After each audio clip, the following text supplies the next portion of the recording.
Au Zimbabwe, l'Association des opérateurs télécoms zimbabwéens, Telone, Econet, Netone et Telecel ont interpellé le régulateur et les consommateurs sur les difficultés qu'ils ont à maintenir longtemps leurs tarifs au détriment de leur rentabilité dans le contexte économique actuel.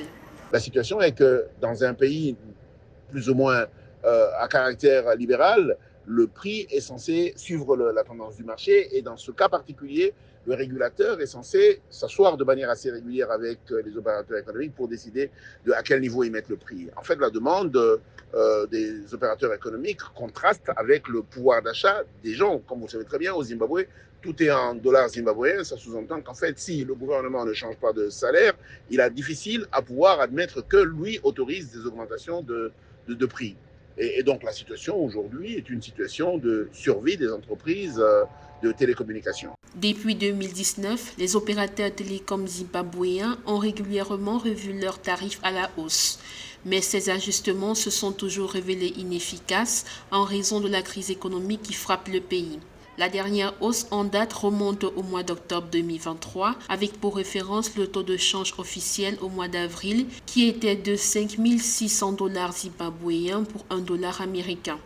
Depuis, le taux de change est passé à une moyenne de 20 000 dollars zimbabwéens pour un dollar américain. Les tarifs de la téléphonie et les données ont cependant été maintenus à 289 dollars zimbabwéens par minute et 29,97 dollars zimbabwéens par mégaoctet respectivement.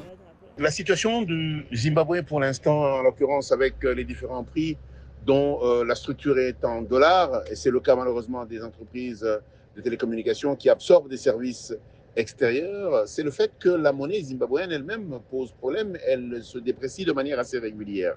En fait, la réorganisation ou la réévaluation du prix que demandent les opérateurs économiques, c'est pour essayer de compenser non seulement le coût de leurs opérations, mais également leur marge bénéficiaire. Une nouvelle hausse des services devrait notamment permettre aux opérateurs télécoms zimbabwéens d'augmenter leurs revenus et de rentabiliser leur activité. Cela devrait également leur permettre d'investir dans l'extension de la modernisation de leur réseau afin de garantir des services de qualité aux clients.